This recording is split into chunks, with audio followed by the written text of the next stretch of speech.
Hello and welcome to the fifth webinar in our series, Person-Centred Care in Practice. My name is Anna Flynn and I work at the Australian Commission on Safety and Quality in Healthcare. Before we start, I would like to acknowledge the traditional owners of all the different lands on which we meet today. For me, that is Gadigal land, and pay my respect to elders past, present and emerging. I would also like to extend that acknowledgement and respect to any Aboriginal and Torres Strait Islander people joining us today. So, welcome back to our webinar series. Today, we're going to look at measuring patient experience and hear from Perth Children's Hospital. But before I hand you over to our presenters, I just wanted to remind you about our Person-Centred Care Network. We have recently released the second edition of our newsletter, Person-Centred Care Insights, which is packed with great content that we receive from you, our network members. If you haven't received this edition or haven't joined our network, visit the resource hub on our website.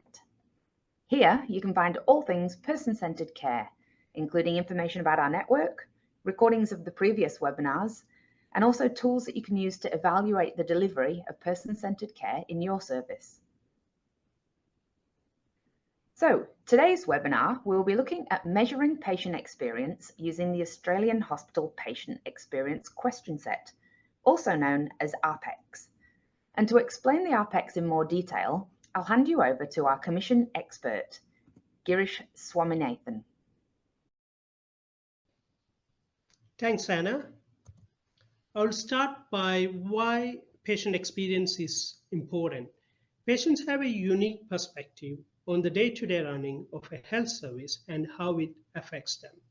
Measuring patient experience can assist health services to identify areas of improvement. The Australian Hospital Patient Experience Question Set, or what we call as APEX in short, is a 12-question survey that's developed by the Commission and is funded by the then Australian Health Ministers Advisory Council. It is based on what consumers have told us are most important to them and what clinicians, managers, and policymakers have told us are practical and feasible for measurement and improvement. We can see the APEX development process here. The Commission developed the APEX by talking to consumers from across Australia. We conducted several consumer focus groups and identified 101 factors that are important for patient experience. Further research was done to narrow down this to 19 questions, which was then pilot tested with almost 1,500 patients, and further statistical tests were applied to refine and develop the final 12 APEX questions. So the 12 APEX questions are listed, 9 of them in this slide and the rest in the next slide. I want to stress that the APEX is a patient experience survey. It's not a satisfaction survey. It is a term which is often used interchangeably, but they are not the same. To assess patient experience, one must find out whether certain things that should happen in a healthcare setting has happened or not. For example, communication between healthcare staff are important for providing safe and quality healthcare. Question 7 of APEX is measuring whether communication between healthcare staff has happened or not, or how often it happened from a patient perspective. So APEX measures the aspects that are important for providing safe and quality healthcare. So these are the rest of the APEX questions. They have slightly different response options. That's why listed in the second slide.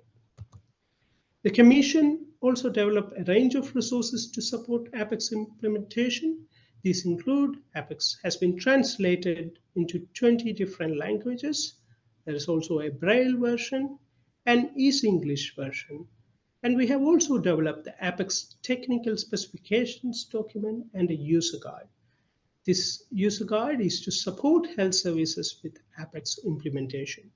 So if you want to know more around what's the best time period to administer the APEX survey, or if you've got questions around whether you can add additional questions to Apex survey without affecting its validity and reliability, you can refer to this document.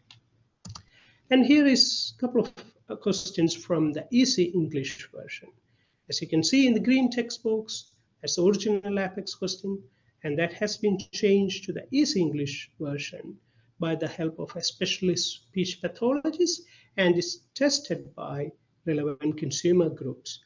This version, the Easy English, is aimed at people with low health literacy and those with any intellectual disability.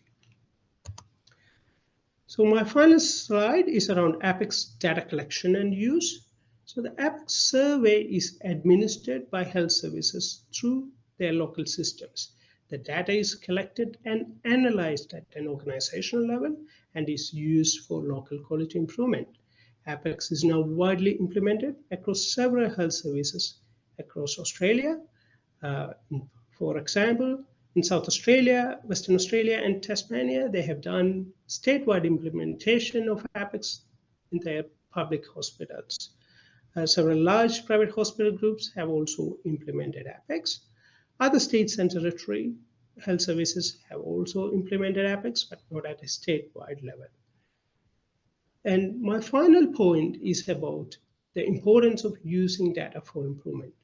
While collecting patient experience data is important, what's equally important is how you use the data for improvement. Some health services have used Apex data. They provide real-time feedback to their respective clinical areas or wards through dashboards, real-time dashboards. So the clinical area can make improvements based on the patient experience data. And this is great. I also want you to think about how you can use Apex data in terms of making a system-wide or organizational-wide improvement. Look for any themes that are coming from your patient experience data and take a more system-wide and organizational-wide improvement approach as well. Also consider how you report Apex data to your board and how you engage the health services board in that process. Also think about opportunities for improvement and co-design by working together with your consumer engagement group or committees. So I want to stress again, while collecting the data is important, always think about how you use the Apex data or patient experience data to improve your health service, and which can lead to ultimately providing good outcomes for the patients. So with that, I will stop my presentation and will hand over back to Anna. Thanks for listening. Thanks, Girish. Just a bit of housekeeping before we introduce our guest speakers. After the presentation, there'll be a live Q&A, so please type your questions in the Q&A function. Also, at the end of the webinar, you'll be sent a short survey, and as always, we'd really appreciate your feedback. So, without further ado, I'd like to introduce you to the team from Perth Children's Hospital. Helen Nelson, Nursing Research Consultant at the Child and Adolescent Health Service, and Hayley Harrison, Co-Coordinator Consumer Engagement at the Child and Adolescent Health Service. Thank you, Helen and Hayley. Hayley and I will be speaking on giving consumers a voice in paediatric care. And in this talk, I'm going to use the word parent for parents and carers. This is at the request of one of the participants in our study, who was a foster carer for the long term and said that most people prefer to be called parents. In Western Australia, the Apex is routinely used to measure experience of inpatient care. And we've adapted and validated Apex for both parents and for children. And today I'm talking about the parent survey and our research adaptation and validation of that survey. First of all, though, we had to really look into what the difference was between satisfaction with care and experience of care. So satisfaction with care is subjective. It's interpreted through a person's own values and expectations. So a parent could think, well, the nurses were really, really busy. I know they did the best they could, so I'm satisfied, even though the quality of care wasn't optimal. And this doesn't help us know how to improve services. Experience is a direct measure of the care that was received. It includes how well the structures and processes that are around caregiving support caregiving. And so for this reason, we use the World Health Organization framework for improving the quality of paediatric care. And as you can see on this screen, experience of care in pink is surrounded by the structures and processes that support caregiving, including the resources and the information systems. The aim of our study then was to adapt and validate a version of the APEX for parents of children who had received inpatient care, and we received ethics approval. We used 3 stages for our research method. So the first stage was to listen to parents and carers, and we used interviews. We interviewed 14 parents or carers to hear about parent experience of care for the child and for the parent. Secondly, we found parents preferred describing word. So we had been given permission to change the describing word for the questions that are in the existing APEX, and then to add new questions if we wanted to. And so the describing word was like either I felt listened to, or my child felt listened to, or some other word that the parents had preferred. And then thirdly, we use content analysis to identify new questions specific to parent experience. The second stage was to check, using content validity, the new questions that were identified for relevance, for appropriateness, for their usefulness to informing improvement strategies, and for the construction of the question, like whether it was one concept or whether it was too many concepts, how easy it would be to comprehend and answer. And then thirdly, we use statistical methods to check the factor structure and see if it really was one factor or more than one factor, and whether it had a good fit and whether it would be reliable and valid to as a questionnaire. So this is the APEX parent question set. On the left-hand side, we have the original APEX, and on the right-hand side, we have the parent version. 10 of the 12 questions had the new describing word, my child or my child's, and this was parents' preferred option. 2 of the questions parents chose to leave as they were. So question 1, my views and concerns were listened to, stayed the same. And then question 2 is my child's individual needs were met. This has a logic flow. So if the needs weren't met, then the parent can answer that. When a need was not met, staff explain why. Then question 4, I felt my child was cared for. Question 5, I was involved as much as I wanted in making decisions about my child's treatment and care. Question 6, I was kept informed as much as I wanted about my child's treatment and care. Question 7, as far as I could tell, the people involved in my child's treatment and care communicated with each other about my child's treatment and care. Question 8, my child received pain relief that met their needs. Question 9, I felt confident in the safety of my child's treatment and care. Question 10, my child experienced unexpected harm or distress as a result of their treatment and care. And this again has a logic flow response. So for people that reported that their child did receive harm or distress, my child's harm or distress was discussed with me by staff.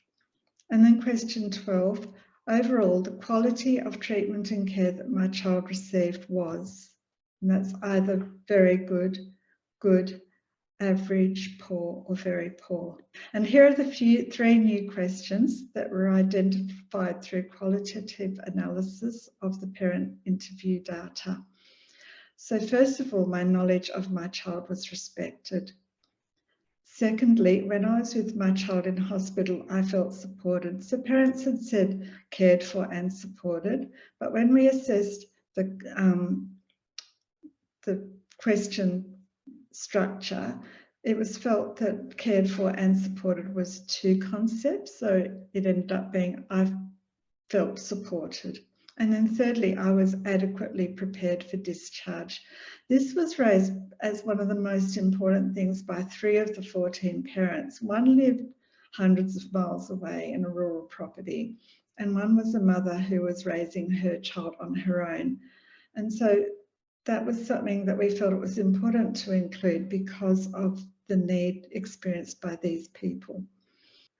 And then here's the amount that each question contributed to the one factor of parent experience. So we did exploratory factor analysis first and found that it was one strong factor. And we looked at different options, but kept the one factor model. Secondly, with another 500 responses, so a new set of 500 people answers, we did confirmatory factor analysis. And for factor loadings, we're looking for a value of between 0.32 and 1, and anything above 0.55 is good, but sometimes we decide to keep a lower factor loading. So as you can see, the first bold one is overall the quality of the treatment and care my child received was, and this got a factor of 9.963, which shows that it really did account for a lot of the factor, but it doesn't give us the individual bits of information that we need to control for quality improvement. The lowest factor loading, 0.398, was I was adequately prepared for discharge. And remember that I said that only 3 of the 14 parents raised this as a very important issue, but for these 3 parents, it was crucial. And when we look at equity, we have to sometimes consider the things that might be missing for some people are really, really important. So we've kept this one in. So for dissemination, this survey, Apex Parent, is routinely used in government hospitals in Western Australia. And parents, when we were listening to them, said, you know, there's 2 lots of experiences, the child's experience and the parent experience. We really think you need a survey for both. And we had always anticipated that we would want to ask children about their own experience. So we're currently validating a child report version of the APEX that was designed with children for children. We're just waiting on enough responses, and it's for children aged 12 to 17 years.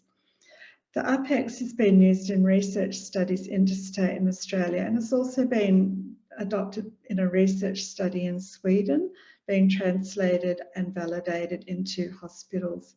On the right, you can see a publication that presents the results of the study. And I'd like to acknowledge the research team and also Hayley Harrison and the consumer engagement team who supported us, and the Commission on Safety and Quality in Healthcare for the support given during the development of this study. Now I'll hand over to Hayley. Thanks for passing over, Helen. It's really interesting to hear how it's been developed. I'm going to now talk about how we use the data, how we actually use the consumer experience surveys going forward.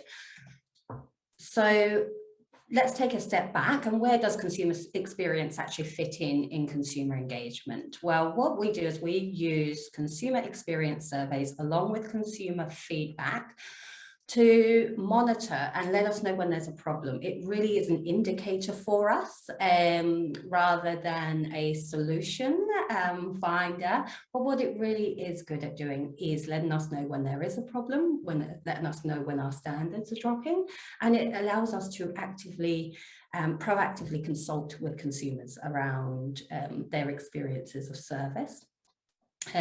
We then will work with consumer advisory committees or whole host consumer forums and workshops to actually understand the problem more. So an experience survey is going to tell you this service is not performing as well in communication from staff. But what we've got to do is then really nut down on that. What does that actually mean? What does that look like? And what does a potential solution look like? We then would work with consumers on executive committees, consumers on project control groups, to actually understand how this might be implemented across the organisation, but also then to monitor the implementation of the solution, and hopefully we would then see that improve the consumer experience survey response rates. So whilst it is a part of a big puzzle, it's actually a really important part, and it's the bit that helps us to be able to track, to be able to know that we have the evidence there that tells us that consumers are not happy, that tells us where there's a problem, that tells us which domain that's in. So it gives us the ability to be able to further explore those issues. So how do we actually implement the consumer experience surveys? I'm actually going to start with the boxes along the bottom here. So we have a total of 8 consumer experience surveys across the Child and Adolescent Health Service. We have 2 in our community health service, so that's things like child health nurses, it's your school health visits, and we've got one for the child health nurse, which is delivered at the 4-month checkup. And we've got the Child Development Service, which they review just a selection of their appointments over time. And that was developed using RPECS and the Child and Family Centred Practice Scale, and doing an adaptation between the 2. At Perth Children's Hospital and Neonates, we use the MySay Parent. That's the inpatient version, and it's the one that Helen has described how we've developed up until now. And that's been implemented since around about 2020 to 2021. And then we have the My Visit survey. Now, this was actually developed by North Metro Health Service over in WA, and they've developed that from a Press Ganey survey that used to go out to all health services, and the RPECS. So again, trying to combine the existing tools that we have, because we know they're validated questions. And we have a version of that that also runs in our emergency department. And then we are in the process of developing our MySay Kids, so that's for inpatients, but for the 12 to 18-year-olds, and Helen has already alluded to that to us today. And that's really going to help us to understand the experiences of multiple consumers on this journey. And then in our Child and Adolescent Mental Health Service, we use our Your Experience of Service surveys and Carer Experience of Service, and that comes from the Mental Health Commission. So we don't have as much control over those questions. The reports from each of these surveys are actually viewed on a dashboard. We look at the responses to each of the questions. We can look at the different departments and how they're performing, where we might need to deliver support, where we might need to improve consumer understanding of consumer experience surveys. And that's also sent to our consumer advisory councils. We also do ad hoc reporting that supports any investigations that we might be doing. So someone might say they've got a service improvement idea that has come from staff who think this is what consumers might want, then we would actually go and get the evidence to say, well, actually your experience surveys are not showing that this is a problem for consumers, so why do we think that this is a problem? And then this is all reported up to a WA-wide reporting process. So all the health service providers in WA have a requirement to use the RPECS tool. And so we have developed a working group so that we can have the same business rules. We ensure that we are implementing it exactly the same. And now the dashboards are actually being developed so that we can actually compare one another. They're not finished in development yet, so we don't have any information from those, but it is there, it is possible, and it's interesting to see the learning that we've all had. You know, slight different variations on calculations of what is exceeding standard, what's international standard when we look at other questions. We also do have a qualitative component to our surveys because we do find that being able to deep dive into that qualitative information helps us to identify solutions a lot better. So we have a Net Promoter Score that is asked at the end of each of the surveys, and then we offer people an opportunity to explain why they've given the score that they have. So Net Promoter Score asks for a score from 1 to 10, and then just has one follow-up qualitative question that says, why did you give this response? And so from that, we are actually finding a lot of information from consumers, but obviously it is more time.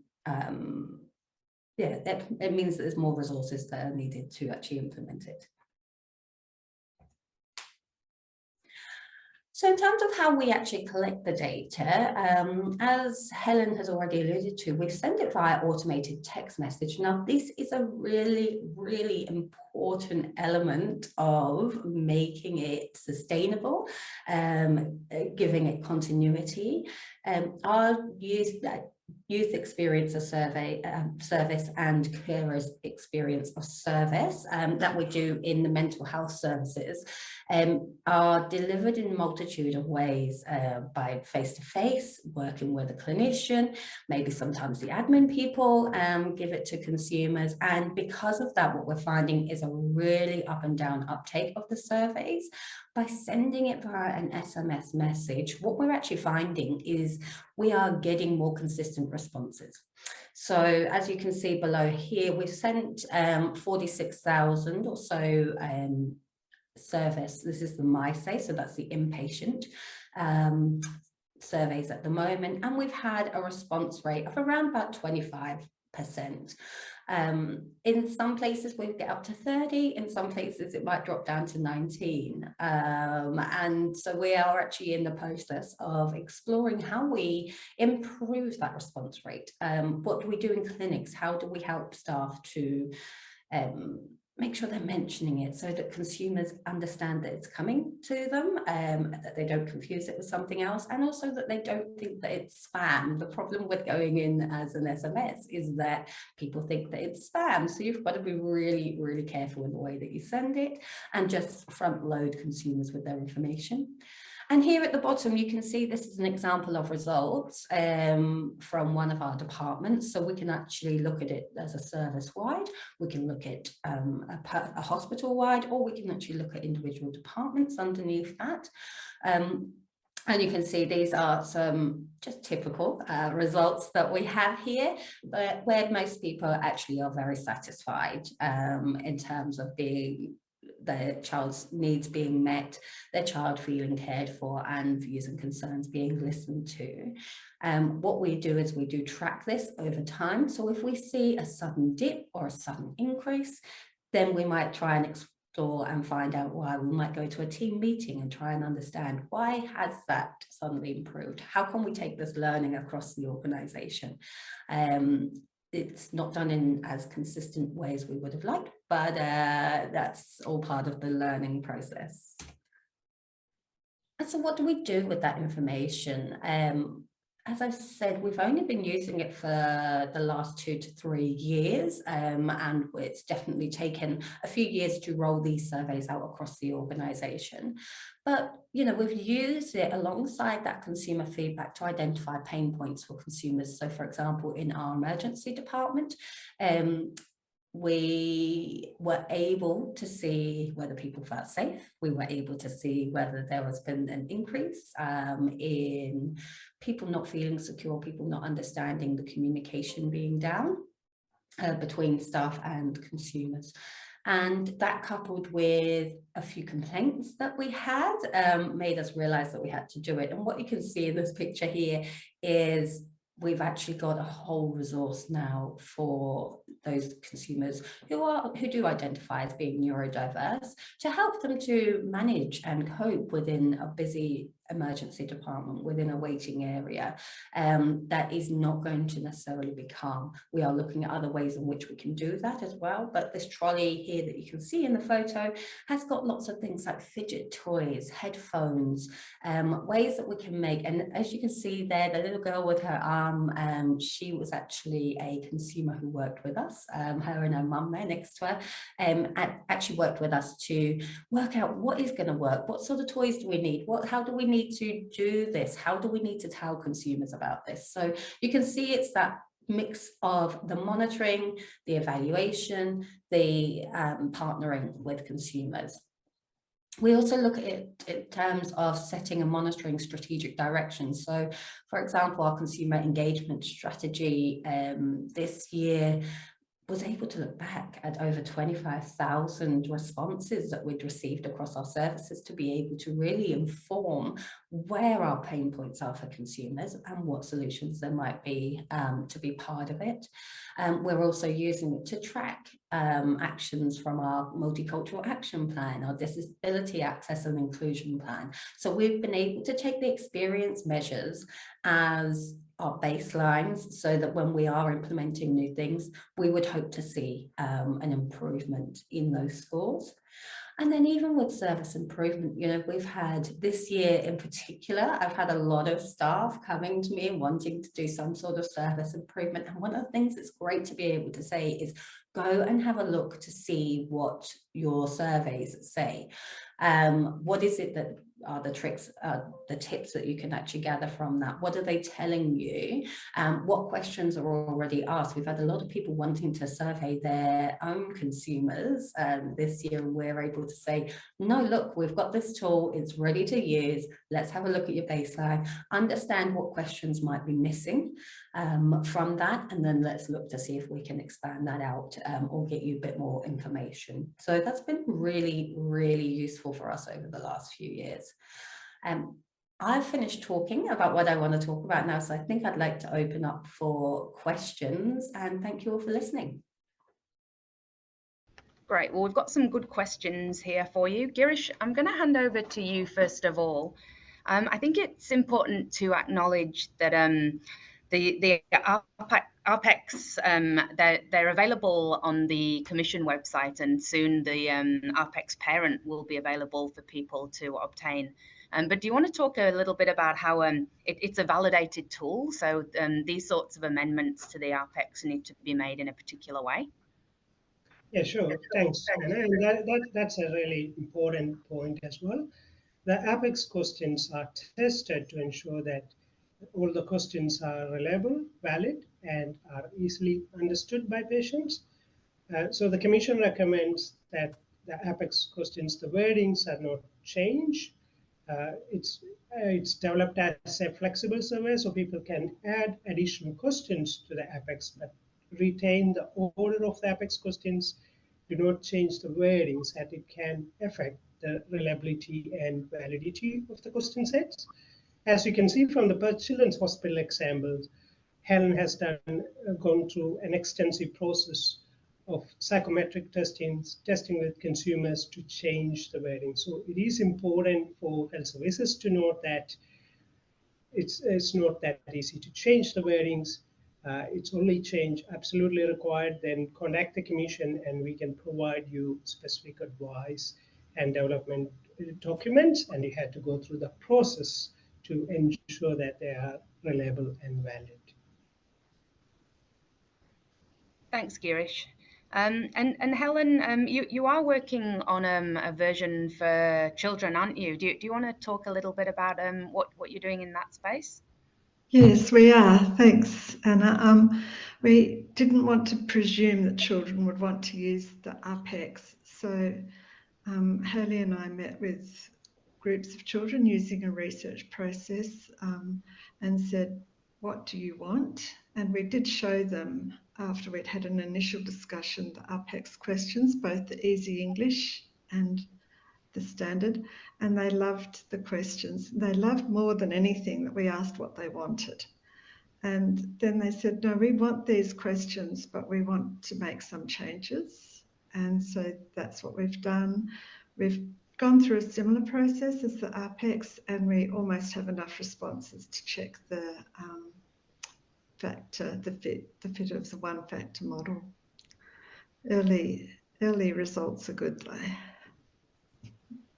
That's good to hear.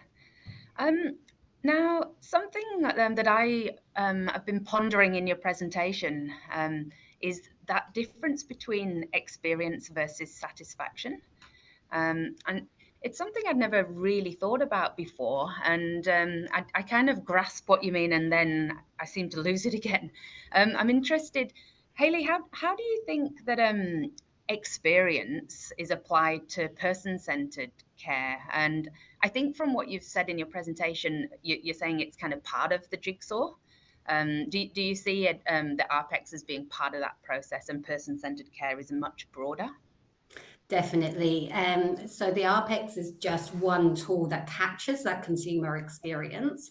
However, we know that there's a lot of structures, there's a lot of processes that go into any part of care. And so that's really what we're looking at with an experience measure, is that we're looking at how are all of those structures operating to improve that experience, to improve that journey, and to make sure that people understand where they're going, where they've come from, and how to get the most out of their care.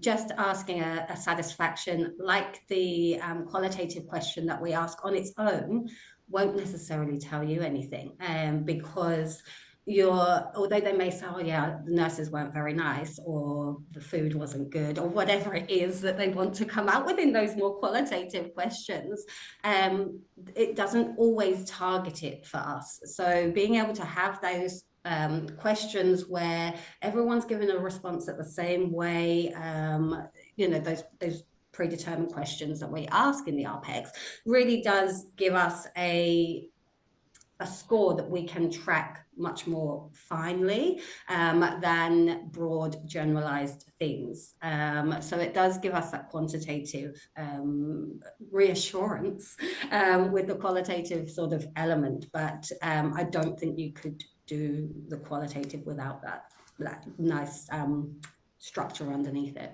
Yeah, and we're getting a lot of questions about the dashboard. Did you create the dashboard yourself, or did it already exist, or how did you go about creating the dashboard? Beautiful minds that we have in our business intelligence unit brought this together. So they use Power BI now, and what they've done is actually brought it all together. It does take a lot of filtering through, why is this result suddenly showing something different? Why is, we had to do a lot of playing around to get it right. And it does take a little bit of time, but once you've got it for one, we were then able to replicate that for the other surveys. So it actually really helped us going through it with the RPEX, then helped us to roll out the same looking dashboard for across our services. So we've got something to compare it to, and getting our amazing minds that are in our intelligence units across the health services in WA as well has been amazing, because now we're all using the same technology, we're all moving to Power BI, we're all going to the same units, so it makes it much easier to get our data to speak to each other, and give us that comparison across the different health services. So is that accessed by is it a WA specific dashboard, so every health service or hospital can access that in WA? So the one that they are still in the process of developing for across WA, and we're still working out the issues from that, can be accessed. Now, it can't be accessed just by anyone. We're health services, we're quite protective of our data. And so even the experience survey dashboard that we have within CARS, it's really sort of marketed towards heads of department, towards the clinical nurse managers, towards those people in that management position. It's not just open to anyone. However, we always give access to anyone who's doing some service improvement work, and we make sure we drive people there. And that's to stop people from, doing the little comparing that people like to do. We're all human, we all do it, right? But we don't want it to be used as a tool to beat people up about. At the end of the day, we want it to be a tool that helps us to go, okay, here's an opportunity for me to improve, not oh my God, I'm doing something terrible. We really want to have that positive light on it, because we know that will get the journey happening, and people own it more. People don't want to be beat up with something. They want to be praised and pushed up. So that's what we're trying to focus on in the way that we're doing. Right. So you don't use it for benchmarking specifically? We do in some ways. So we do actually send it up to our board so we can tell. But at this stage, we're working with our service units to work out how they best want to use it. So again, it is something that is highlighted, and we do it in our reporting. We do say, hey, look, this service is going lower, but we're still, only a couple of years in, and I feel that these things, they ebb and flow. And so, you know, we can't really say that, no, we're happy that this is the what we should be aiming for in terms of the way that people are scoring. We think we're getting there now, but equally, you know, you don't want to set up this really high expectation if that group of people are only ever going to give you, you know, a mark as a 4 or instead of a 5. You know, you want to be able to make sure that we understand our consumers better, and that doesn't always mean that just because a service is scoring lower, it may not be the service's fault. Like, is it the building? Is it? There's a lot of things that go into this, and so yeah, it's really trying to direct the help in the right way. And does it include any elements of complaints management or incident management in the same system? Yeah, so when our dashboards go up, so all of our dashboards go into Power BI. We don't look at our consumer experience over our feedback that we get, so from the complaints. However, we do bring that together in the reporting.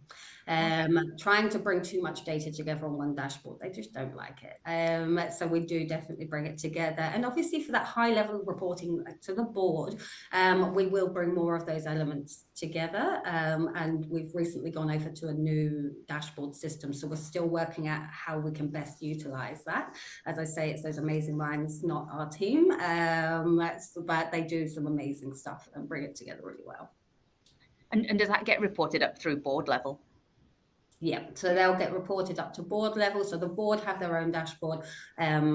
Service managers would have their own dashboard that they view as well, because it obviously goes into a lot more detail. So yeah, it does. The dashboards are configured to who they are being viewed by. Excellent. And one other question specifically, probably to you, Hayley. I know WA use the Care Opinion platform as well, and that's a way for consumers to be able to provide feedback, probably after an experience in a hospital. How does that work alongside the RPEX and your other reporting measured, and how is it viewed internally? So I think that anything that is public facing is always going to have a bigger profile. We know that, but we've done a lot of work with our board, with our executive, to say, look, this is just one part of a puzzle. It's not the most important part. Yes, it is very visible, but at the end of the day, if we're getting really poor experiences across services, that's very visible by anyone experiencing it. So the visibility to the consumer happens whether it's out on on the internet or not.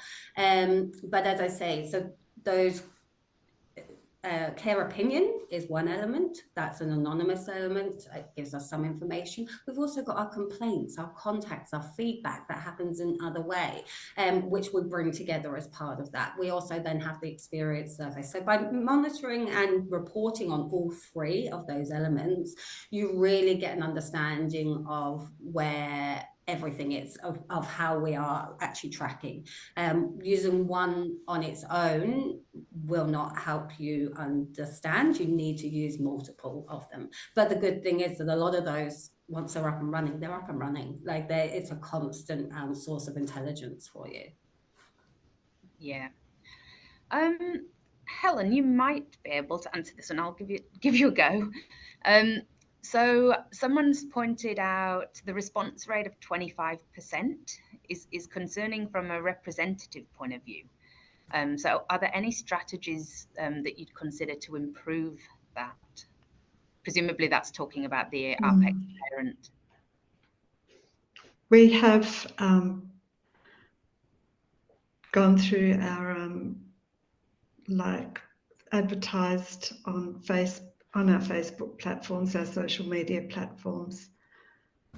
But I think, like Hayley said, when it's a text, an SMS that's going to parents' phone, I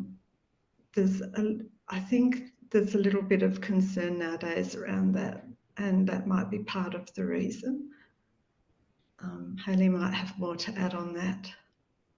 It's something that we actually are looking into across the service, and we've actually included it as an action within our consumer engagement strategy, which is to look at how we can promote the uptake of the consumer experience surveys.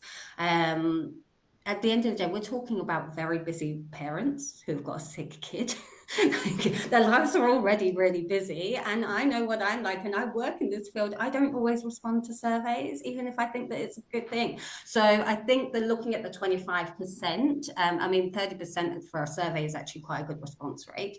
But we are looking at how we can improve those consistency of delivery, consistency. So as long as we're consistently getting 30%, 25%, I think that's good. But we're starting a project soon to actually look into how we can actually improve that. What can we do?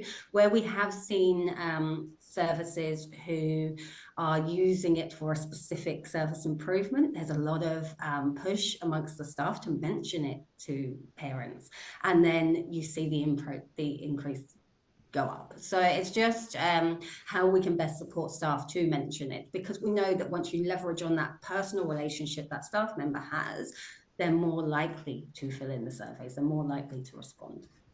Yeah. And someone's asked, there's an easy English version of the ARPEX, and I think the parent one, I'm not sure if you've got that far along with it yet, but why not do them all in easy English? And if that's a better way for most people to understand. I don't know if anyone can answer that one. Look, I'll have a go at that. And I generally people like to answer a survey as quick as possible. That's why we keep the survey questions really short, as we kind of like Haley mentioned about parents being busy and so on. So it's good for a general population to use the APEX survey, the original questions, because it's quick and easy for them to complete. Whereas when you look at the easy English version, we are aiming that for a specific population cohort, where people with low health literacy and people with intellectual disability, there is a lot of thinking space. As you can see, like if you look at the easy English version, there is a lot of blank space, white spaces in between questions.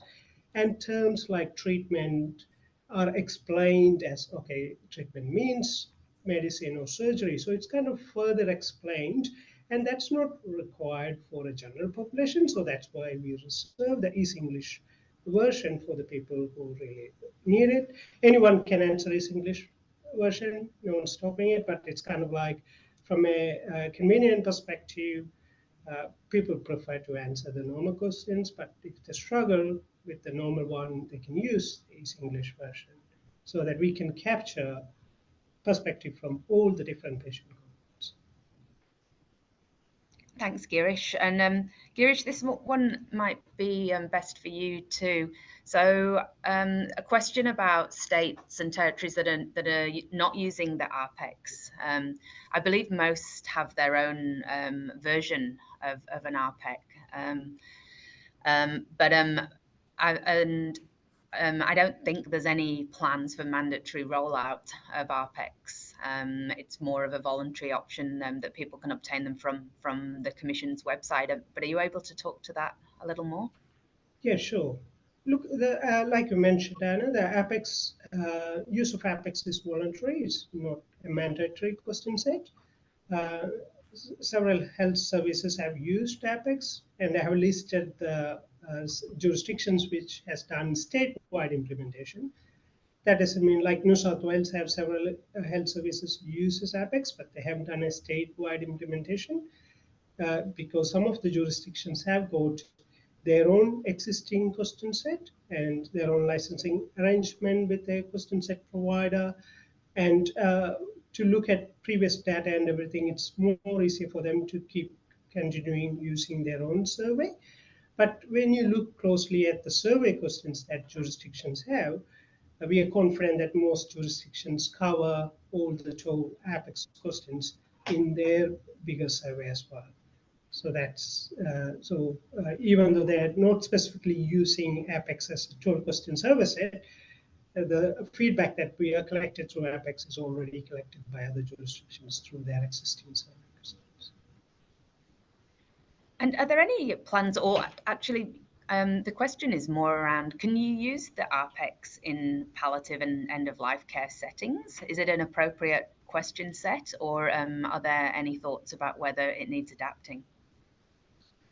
The APEX is not specifically tested in palliative setting or other settings, and specialized settings such as palliative care.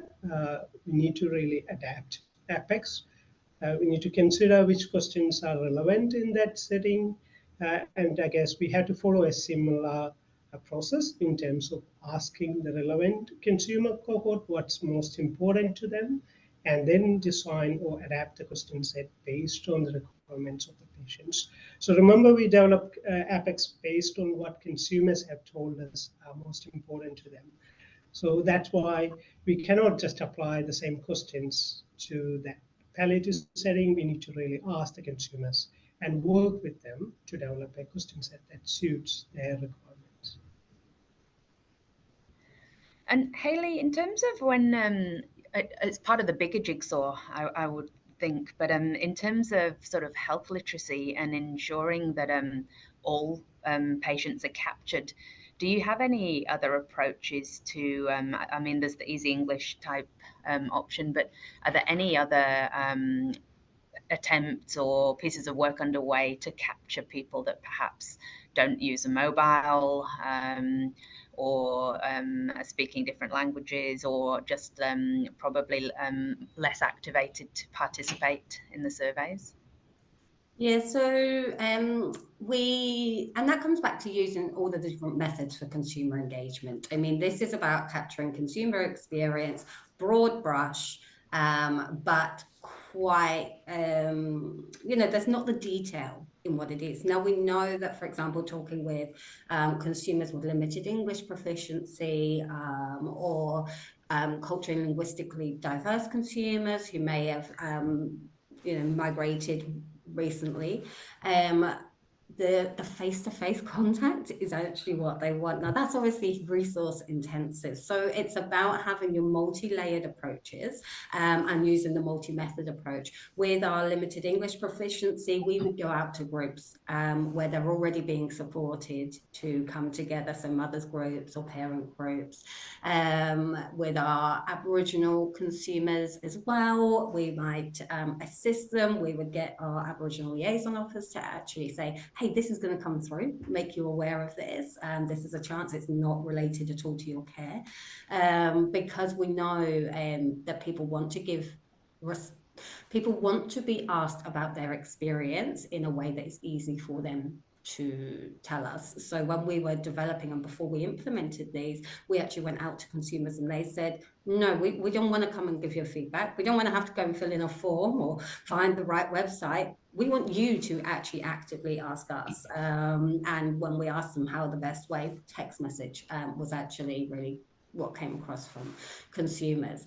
But yeah, it's not going to answer everything, and so you've got to be able to say, how do we adapt this for these groups? And sometimes it might be an assisted survey that we do.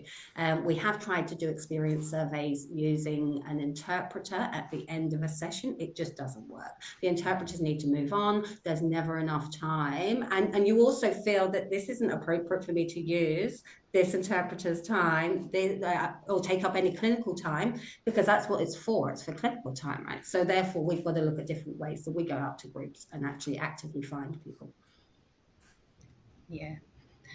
Look, we're coming up to the end of our time. Helen, I'm just wondering, what do you see as the future of patient experience and measurements? Have you got sort of a dream that you'd like to achieve? I would like to achieve that we can have young children answer as well. So children less than age 12. It's a process. It was to start with parents because they answer on behalf of the very youngest, but also I'm consistently aware that a parent is the support person for the child, and that we really need to advocate for parents and support parents and help parents feed back to us. So then the second part was the children 12 to 17 years, and I would like to continue to explore how younger children can answer. Excellent. Thank you, Helen.